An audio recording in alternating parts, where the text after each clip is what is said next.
فضائل رمضان کے حوالے سے حدیث نمبر 3 پیش خدمت ہے، سماعت کیجیے۔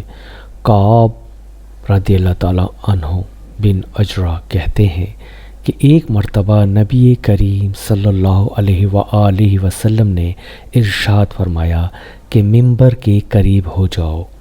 ہم لوگ حاضر ہو گئے۔ جب حضور صلی اللہ علیہ وآلہ وسلم نے ممبر کے پہلے درجے پر قدم مبارک رکھا تو فرمایا آمین۔ جب دوسرے پہ قدم مبارک رکھا تو پھر فرمایا آمین۔ جب تیسرے پر قدم مبارک رکھا تو فرمایا آمین۔ جب آپ صلی اللہ علیہ وآلہ وسلم خطبے سے فارغ ہو کر نیچے اترے تو ہم نے عرض کیا کہ ہم نے آج آپ صلی اللہ علیہ وآلہ وسلم سے ممبر پر چڑھتے ہوئے ایسی بات سنی جو پہلے کبھی نہیں سنی تھی۔ آپ صلی اللہ علیہ وآلہ وسلم نے ارشاد فرمایا کہ اس وقت جبرائیل علیہ السلام میرے سامنے آئے تھے۔ جب پہلے درجے پہ میں نے قدم رکھا تو انہوں نے کہا ہلاک ہو جائے وہ شخص جس نے رمضان کا مبارک مہینہ پایا پھر بھی اس کی مغفرت نہ ہوئی۔ میں نے کہا آمین۔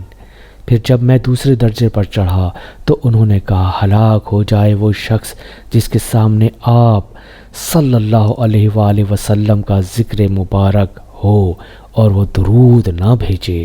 میں نے کہا آمین۔ جب میں تیسرے درجے پر چڑھا تو انہوں نے کہا ہلاک ہو جائے وہ شخص جس کے سامنے اس کے والدین یا ان میں سے کوئی ایک بڑھاپے کو پائے اور وہ اس کو جنت میں داخل نہ کرائیں۔ میں نے کہا آمین۔ اس حدیث میں حضرت جبرائیل علیہ السلام نے 3 بد دعائیں دی ہیں اور حضور اقدس صلی اللہ علیہ وآلہ وسلم نے ان تینوں پر آمین فرمائی۔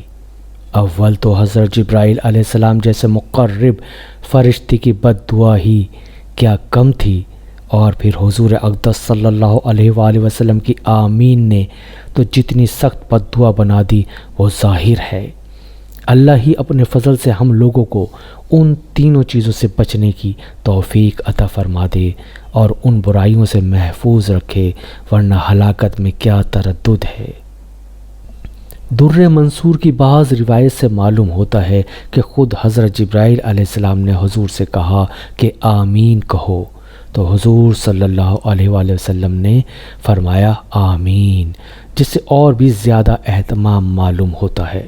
اول وہ شخص جس پر رمضان المبارک گزر جائے اور اس کی بخشش نہ ہو، یعنی رمضان المبارک جیسا خیر و برکت کا زمانہ بھی غفلت اور معاصی میں گزر جائے کہ رمضان المبارک میں مغفرت اور اللہ جل شانہ کی رحمت بارش کی طرح برستی ہے، بس جس شخص پر رمضان المبارک کا مہینہ بھی اسی طرح گزر جائے کہ اس کی بد اعمالیوں اور کوتاہیوں کی وجہ سے وہ مغفرت سے محروم رہے تو اس کی مغفرت کے لیے اور کون سا وقت ہوگا اور اس کی ہلاکت میں کیا تأمل ہے۔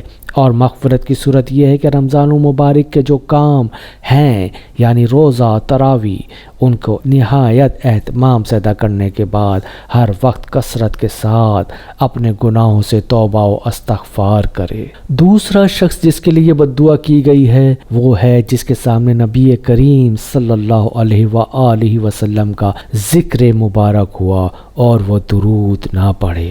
اور بھی بہت سی روایت میں یہ مضمون وارد ہوا ہے، اس وجہ سے بعض علماء کے نزدیک جب بھی نبی کریم صلی اللہ علیہ وآلہ وسلم کا ذکر مبارک ہو تو سننے والوں پر درود شریف کا پڑھنا واجب ہے۔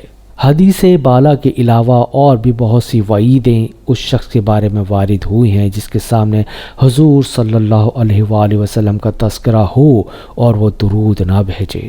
بعض احادیث میں اس کو شکی اور بخیل تر لوگوں میں شامل کیا گیا ہے، نیز جفاکار اور جنت کا راستہ بھولنے والا، حتیٰ کہ جہنم میں داخل ہونے والا اور بد دین تک فرمایا ہے۔ یہ بھی وارد ہوا ہے کہ وہ نبی کریم صلی اللہ علیہ وآلہ وسلم کا چہرہ انور نہ دیکھے گا۔ محققین علماء نے ایسی روایت کی تعویل فرمائی ہو، مگر اس سے کون انکار کر سکتا ہے کہ درود شریف نہ پڑھنے والے کے لیے آپ کے ظاہر ارشادات اس قدر سخت ہیں کہ ان کا تحمل دشوار ہے، اور کیوں نہ ہو کہ آپ صلی اللہ علیہ وآلہ وسلم کے احسانات امت پر اس سے کہیں زیادہ ہیں کہ تحریر و تقریر ان کا احاطہ کر سکے۔ اس کے علاوہ آپ کے حقوق امت پر اس قدر زیادہ ہیں کہ ان کو دیکھتے ہوئے درود شریف نہ پڑھنے والوں کے حق میں ہر وعید اور ہر تنبیہ بجا اور موضوع معلوم ہوتی ہے۔ خود درود شریف کے فضائل اس قدر ہیں کہ ان سے محرومی مستقل بد نصیبی ہے۔ اس سے بڑھ کر کیا فضیلت ہوگی کہ جو شخص نبی کریم صلی اللہ علیہ وآلہ وسلم پر ایک مرتبہ درود بھیجے، حق تعالی شانہ اس پر 10 مرتبہ رحمت بھیجتے ہیں۔ نیز ملائکہ کا اس کے لیے دعا کرنا، گناہوں کا معاف ہونا، درجات کا بلند ہونا، احد پہاڑ کے برابر ثواب کا ملنا، شفاعت کا اس کے لیے واجب ہونا، وغیرہ وغیرہ۔ امور مزید برآں نیز اللہ جل شانہ کی رضا، اس کی رحمت، اس کے غصے سے امان، قیامت کے ہول سے نجات، مرنے سے قبل جنت میں اپنے ٹھکانے کو دیکھ لینا وغیرہ۔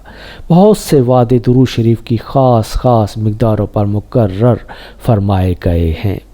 ان سب کے علاوہ درود شریف سے تنگی معیشت اور فقر دور ہوتا ہے، اللہ اور اس کے رسول کے دربار میں تقرب نصیب ہوتا ہے، دشمنوں پر مدد نصیب ہوتی ہے، اور قلب کے نفاق اور زنگ سے صفائی ہوتی ہے، لوگوں کو اس سے محبت ہوتی ہے، اور بہت سی بشارتیں ہیں جو درود شریف کی کثرت پر احادیث پر وارد ہوئی ہیں۔ فقہا نے اس کی تصریح کی ہے کہ ایک مرتبہ عمر بھر میں درود شریف کا پڑھنا عملاً فرض ہے، اور اس پر علماء مذہب کا اتفاق ہے۔ البتہ اس میں اختلاف ہے کہ جب نبی کریم صلی اللہ علیہ وآلہ وسلم کا ذکر مبارک ہو تو ہر مرتبہ درود شریف کا پڑھنا واجب ہے یا نہیں۔ بعض علماء کے نزدیک ہر مرتبہ درود پڑھنا واجب ہے، اور دوسرے بعض کے نزدیک مستحب۔ تیسرے وہ شخص کہ جس کے بوڑھے والدین میں سے دونوں یا ایک موجود ہوں، اور وہ ان کی اس قدر خدمت نہ کرے کہ جس کی وجہ سے جنت کا مستحق ہو جائے۔ والدین کے حقوق کی بھی بہت سی احادیث میں تاکید آئی ہے۔ علماء نے ان کے حقوق میں لکھا ہے کہ مباح امور میں ان کی اطاعت ضروری ہے، نیز یہ بھی لکھا ہے کہ ان کی بے ادبی نہ کریں، تکبر سے پیش نہ آئیں اگرچہ وہ مشرک ہوں، اپنی آواز کو ان کی آواز سے اونچی نہ کریں، ان کا نام لے کر نہ پکاریں، کسی کام میں ان سے پیش قدمی نہ کریں، امر بالمعروف اور نہی عن المنکر میں نرمی کریں، اگر قبول نہ کریں تو سلوک کرتا رہے اور ہدایت کی دعا کرتا رہے، غرض ہر بات میں ان کا بہت احترام ملحوظ رکھا۔ ایک روایت میں آیا ہے کہ جنت کے دروازوں میں سے بہترین دروازہ باپ ہے، تیرا جی چاہے اس کی حفاظت کر یا اس کو ضائع کر دے۔ ایک صحابی رضی اللہ تعالیٰ عنہ نے حضور صلی اللہ علیہ وآلہ وسلم سے دریافت کیا کہ والدین کا کیا حق ہے؟ آپ صلی اللہ علیہ وآلہ وسلم نے فرمایا کہ وہ تیری جنت ہیں یا جہنم، یعنی ان کی رضا جنت ہے اور ناراضگی جہنم ہے۔ ایک حدیث میں آیا ہے کہ متی بیٹی کی محبت اور شفقت سے ایک نگاہ والد کی طرف ایک مقبول حج کا ثواب رکھتی ہے۔ ایک حدیث میں ارشاد ہے کہ شرک کے سوا تمام گناہوں کو جس قدر دل چاہے اللہ معاف فرما دیتا ہے، مگر والدین کی نافرمانی کا مرنے سے قبل دنیا میں بھی وبال پہنچتا ہے۔ ایک صحابی رضی اللہ تعالیٰ عنہ نے عرض کیا کہ میں جہاد میں جانے کا ارادہ کرتا ہوں۔ حضور صلی اللہ علیہ وآلہ وسلم دریافت فرمایا کہ تیری ماں بھی زندہ ہے؟ انہوں نے عرض کیا کہ ہاں۔